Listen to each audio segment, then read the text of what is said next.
اللہ کریم کا فضل و کرم اور احسان ہے کہ اس نے ہمیں نماز فجر باجماعت ادا کرنے کی توفیق نصیب فرمائی۔ بارگاہ الہی میں دعا ہے اللہ تعالیٰ ذوق و شوق سے پنجگانہ نماز ادا کرنے کی توفیق عطا فرمائے۔ اللہ کریم نے ارشاد فرمایا ام عندہم خزائن رحمت ربک، کیا ان کے پاس تمہارے عزت والے بہت عطا فرمانے والے رب کی رحمت کے خزانے ہیں؟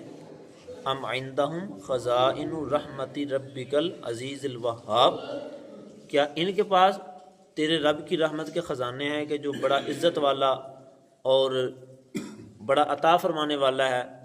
ام لہم ملک السماوات والارض، اور کیا ان کے پاس ہے آسمان اور زمین کی بادشاہت، وما بینہما، اور جو کچھ اس کے درمیان ہے ان سب کی بادشاہت کیا ان کے پاس ہے؟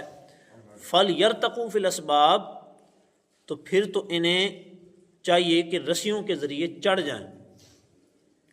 یہ دو آیات کریمہ تلاوت کرنے کا شرف حاصل ہوا۔ گزشتہ درس میں ہم یہ سن رہے تھے کہ کفار مکہ نے رسول پاک علیہ الصلوۃ والسلام کی نبوت پر اعتراض کیا اور کہا کہ ہم میں کیا کمی ہے، ہمیں بھی تو، ہمارے پاس بھی تو مال ہے، ہمارے پاس بھی تو دولت ہے، عزت ہے، مقام ہے، مرتبہ ہے، تو ہمیں اللہ نے کیوں نبی نہیں بنایا، ان کو نبی کیوں بنایا؟ حضرت محمد مصطفیٰ صلی اللہ علیہ وسلم پر قرآن کیوں اتارا، ہم پر کیوں نہیں اتارا؟ یہ ان کا ایک اعتراض تھا، اور اس کی بنیاد صرف حسد اور بغض تھی اور کچھ بھی نہیں تھا۔ تو اللہ تعالیٰ نے ان کو جواب دیتے ہوئے ارشاد فرمایا کہ کیا رب کی رحمت کے خزانے ان کے پاس ہیں؟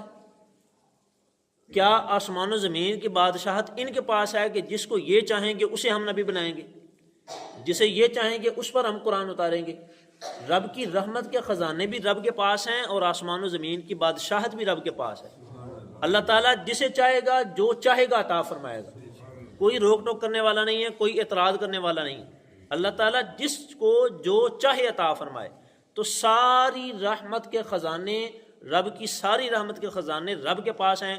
نبوت بھی ایک رحمت کا خزانہ ہے، نبوت بھی ایک رحمت کا خزانہ ہے، ساری رحمت کے خزانے رب کے پاس ہیں۔ تو نبوت کا اختیار بھی رب کے پاس ہے، جسے اللہ چاہے گا اسے نبی بنائے گا، بندے جسے چاہیں اسے اللہ نبی نہیں بنائے گا۔ اللہ تعالیٰ جس پر چاہے گا قرآن اتارے گا، جس کو چاہے گا کتاب عطا فرمائے گا، جس کو چاہے گا نبوت عطا فرمائے گا، جسے چاہے گا رسالت عطا فرمائے گا، جسے چاہے گا اپنا ولی بنائے گا۔ یہ سارے اختیارات اللہ تعالیٰ کے پاس ہیں، کیونکہ ساری رحمت کے خزانے اللہ تعالیٰ کے پاس ہیں۔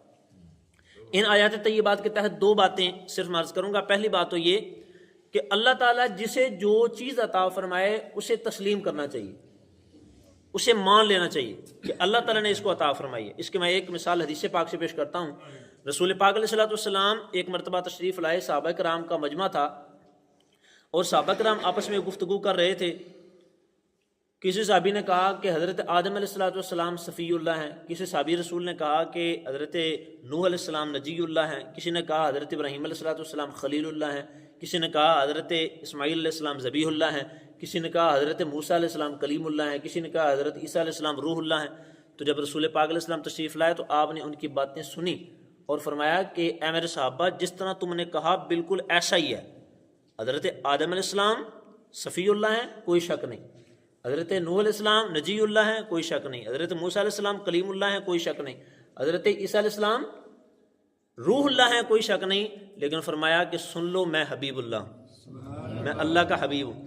اس حدیث پاک میں یہ بات غور طلب ہے کہ نبی کریم علیہ السلام نے کسی مقام و مرتبے کا انکار نہیں فرمایا، یعنی یہ نہیں کہا کہ حضرت آدم علیہ السلام صفی اللہ نہیں ہے، یا موسیٰ علیہ السلام کریم اللہ نہیں ہے، عیسیٰ علیہ السلام روح اللہ نہیں ہے۔ عرض یہ کرنا مقصد ہے کہ اللہ تعالیٰ نے جس کو جو چیز عطا فرما دی، جس کو جو مرتبہ عطا فرما دیا، جس کو جو مقام عطا فرما دیا، ہمارا حق بنتا ہے ہم اس کو تسلیم کر دیں کہ میرے رب نے عطا فرمایا، جو مرضی عطا فرمائے، اللہ تعالیٰ جسے جو چاہے عطا فرمائے۔ اور دوسری بات یہ کہ اللہ تعالیٰ کی تقسیم پہ راضی رہنا چاہیے۔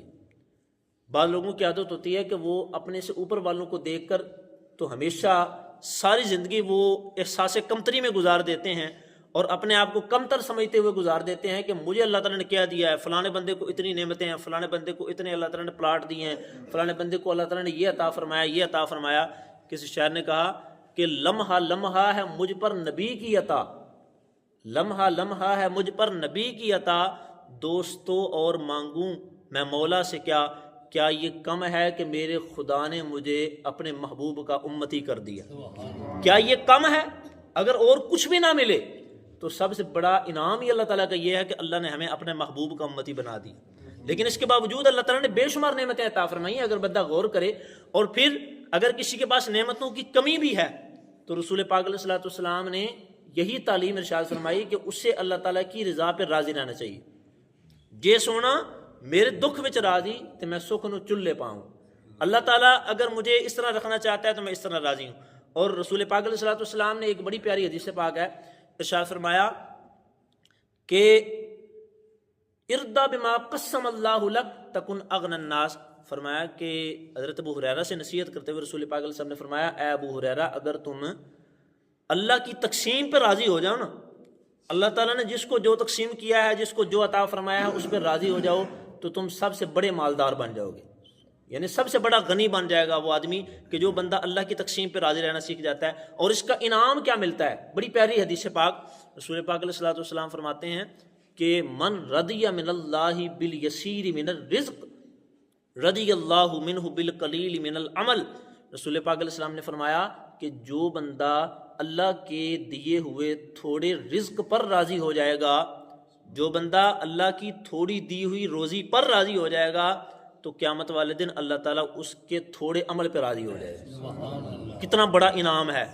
یعنی کہ دنیا میں بندے کو چاہیے کہ اگر کسی نعمت میں کمی بھی ہوتی ہے، کوئی نعمت تھوڑی بھی ملی ہے، تو اللہ تعالیٰ کی تقسیم پہ راضی رہے کہ میرے رب نے مجھے عطا فرمائی ہے، میں راضی ہوں. اس کا انعام کیا ملے گا کہ اگر دنیا میں تھوڑی نعمتوں پر ہم راضی رہیں گے تو انشاءاللہ قیامت والے دن اگر عمل کی کچھ کمی ہو بھی گئی تو اللہ تعالیٰ اپنی رحمت سے پوری فرما دے گا. اللہ تعالیٰ بخشش فرما دے گا، اللہ تعالیٰ انعام و اکرام سے نوازے گا. اللہ تعالیٰ کی بارگاہ میں دعا ہے اللہ تعالیٰ قرآن مجید پر عمل کی توفیق عطا فرمائے، احکامات الہیہ کو سمجھنے کی توفیق عطا فرمائے، ان پر عمل کی توفیق عطا فرمائے. آمین بجاہ النبی الامین صلی اللہ تعالی علیہ وسلم. الصلاۃ والسلام علیکم.